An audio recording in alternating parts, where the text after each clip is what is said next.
Continuing our discussion about quantitative data, I'm going to start talking about significant figures. So when we have a value, a quantitative value that comes out of an experiment or something, it can have one of two classifications. It can be an exact value or an inexact value. As the name implies, exact values are exact. When you write down that number, you are completely describing the real quantity. So if you ask something like how many students are in the class, you could count that number and you would get when you give a number that there are 22 students in the class, that is fully accurate. You don't have any lost information. Another example would be the definition that there are 2 cups in 1 pint. It is exactly 2 cups. It's not 2.1 or anything like that. Exactly. So counting is generally how we come up with exact numbers. Inexact numbers are close, but not completely accurate. So the number may be a little bit off because it was measured not perfectly. Also issues with rounding. Every measured numerical value is inexact. Calling a value inexact does not mean it's worthless or not useful. Every single number that is measured using a piece of equipment is inexact. It's just a fact of life.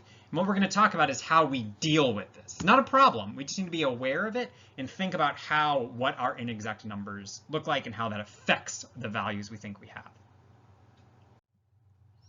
So let's see kind of this in action. So the example of a question that would have an exact number answer is how many eggs are in 1 dozen eggs. Inexact would be something along the lines of what is my kid's temperature? And the reason we can distinguish these, the exact one, that's based on the definition. So we can tell it's exact because the definition of 1 dozen is 12. Whereas what is my kid's temperature requires you use a thermometer to measure it. So that is going to be a measured value. That's how we could tell it is inexact. So this inexact number is rounded. When we say the temperature is 101, that's not exactly perfect. There is more information. There are additional digits past the decimal point that we're not representing. So 101.4, 3, 1, 8. Those digits keep going, and they can be anything, right? You could tell based off rounding or something the kind of possible values, but there still are values there. When you look at the exact number, it was just always zeros. It doesn't matter how many more digits after the decimal point you include, the value is always going to be 12 because it's just 12.0. It zeros all the way down. And that is what signifies being exact. For inexact, those numbers would keep changing. And the value that you're representing is varying a little bit at a time, right? It's getting smaller and smaller changes, but it is still technically changing. Now, the question in general is, does it matter, right? If your question is, does my kid have a fever? Once you see 101, you're done, right? You don't need these other digits. It is like, most thermometers show that that tens digit. That'd be reasonable, but you really don't need the 3, 1, and the 8. So yes, her temperature may be at that level of accuracy. You may really be what the temperature is, but it doesn't matter for what we are talking about. So that's why it's not a deal breaker that your number is inexact. You can still tell that this kid has a fever. It doesn't really necessarily matter what the millionth place after the decimal is for the temperature. For this context, there could be other contexts where you're trying to measure temperatures of, say, in a chemical lab, or say you're running like a large-scale chemical plant and you want to have really tight temperature control. That may be important. But in terms of does this kid have a fever, those aren't useful or necessary.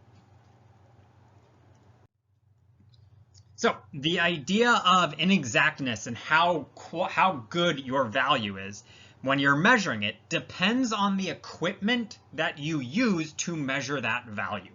So when you do an experiment, say you're measuring temperature, you could use, say, thermometer A, where we can see that there are marks for every degree. Okay, so you have a mark for every degree, and you can see that that allows you to make a measurement. If we instead look at, say, thermometer B, there are marks for every 1/10 of a degree. That is a higher level of resolution that allows us to make a more significant, a more meaningful measurement, right? If you're looking at here on, say, go back to thermometer A, we know that this value is between 29 and 30, and we can estimate one more digit. So we could say, thermometer A, the temperature is 29.2. If we instead use thermometer B, when we cut across, now we have more information because we're using a better thermometer, and we could say maybe it's 29.25, right? So we can get another digit that is meaningful. And we call these digits the significant figures, or sig figs for short.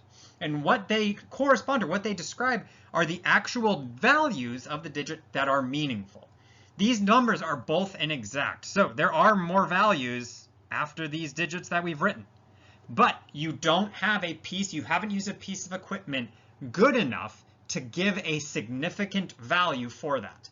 If you took thermometer A, right, and this line right here, and you just said like that's 29.2735, all those digits that you just have added on are totally random. I just made up numbers, right? And what we're saying is if you tried to use this thermometer A, to measure anything after the 2, you might as well just make them up. They are not significant. They are not meaningful.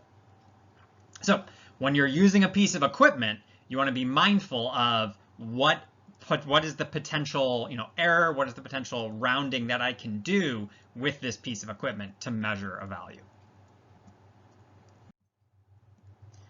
In general, we're going to deal a lot more with numbers that we are just given, okay, or numbers that we measure that we then want to process and make sure that we have the right number of significant figures.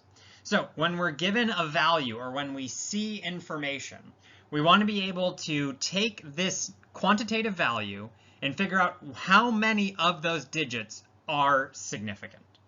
And it's going to be an algorithm. So we have a process of basically digits that are always significant, digits that are never significant, and digits that are sometimes significant.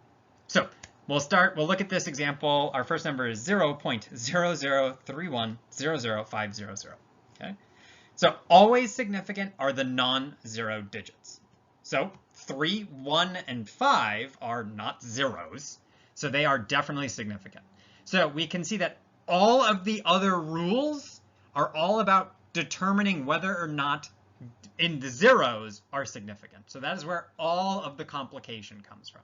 When we have digits that are non-zero, 1, 2, 3, 4, 5, 6, 7, 8, 9 in a number, those digits are significant. So zeros that are always significant are the zeros between non-zero values. So when I say between, I mean literally like in the middle of the number. So 31005. So the zeros there that are spacing out the 1 and the 5, those are significant. One of the ways that when we are talking about significant is, does that number matter? And does it imply values for the value of the actual, thing that you're measuring? And so the 3, 1, and 5 are certainly important. And when these zeros here are in the middle, what you're implying, the reason why they're significant is you're saying that you know that those values are not anything else. They are explicitly 0, right? You didn't just randomly tack on zeros. They're not guesses. Those digits are equal to 0. So never significant are zeros in the front of a number. These zeros out here, 0.00, not significant. The reason why they're not significant is you are just saying that this value is small. You aren't contributing any information as to what the actual value is. Numbers, okay, yeah, so there's that. Then let's look at the 20,400 to see, oh no, yeah, sometimes significant, sorry, zeros at the end of a number only if there's a decimal point. So here I have zeros at the end of a number and I have a decimal point in the number. So that's why those are significant. But the reasoning here is just like the zeros in the middle, you are explicitly saying these values are 0. The values of those digits are 0. These are not just kind of placeholders. They're not just in there to make the number a certain size. You are saying you know the value of those digits is 0. So now if we look at the 20,400, we can see that this is non-zero digits. The 0 in between non-zero digits is significant. There's no zeros in the front, but now we have trailing zeros. Okay, and so the zeros at the end of the number are not significant in this case because there's no decimal point.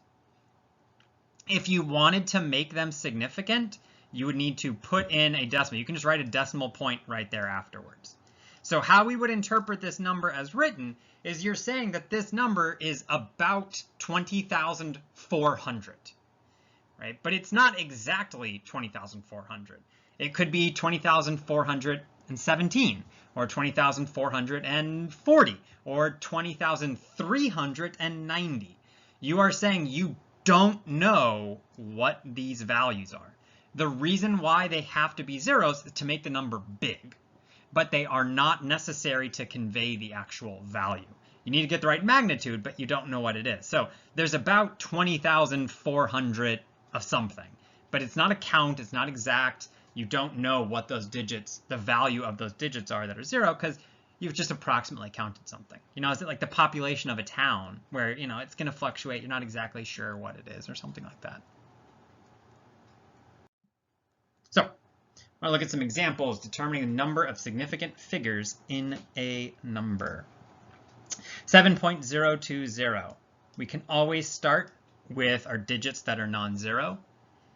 Then we can see that I have a 0 in the middle. That's going to be always significant. So then the only question becomes this 0 at the end. When I see a decimal point, 0 at the end is significant.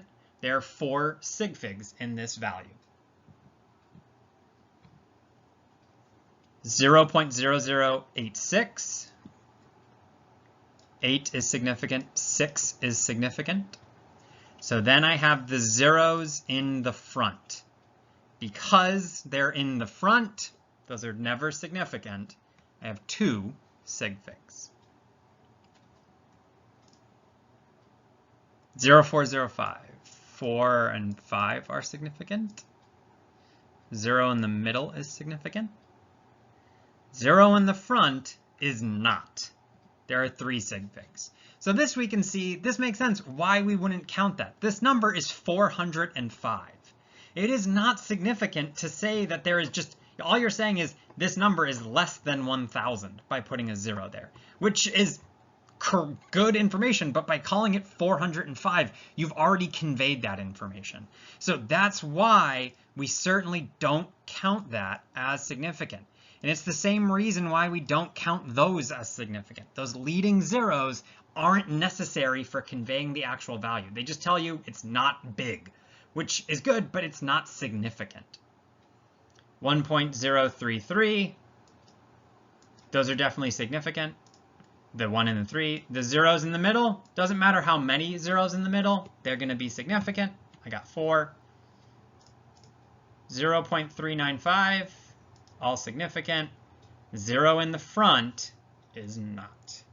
This can be a real tricky one, just that single 0. We do not want to count that as significant.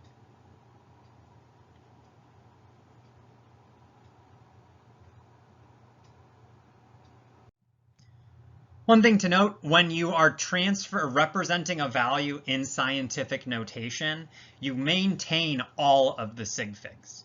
So for example, here, the 7.020, all 4 are significant figures. So you keep all of them when representing it in scientific notation. Similar, you know, you don't use, we can see that you don't use, these we said in the front weren't important and they don't show up in scientific notation. The 8.6 is significant. The 8.6 that we see right there, similarly 3.395 becomes 3.95, 405 becomes 4.05.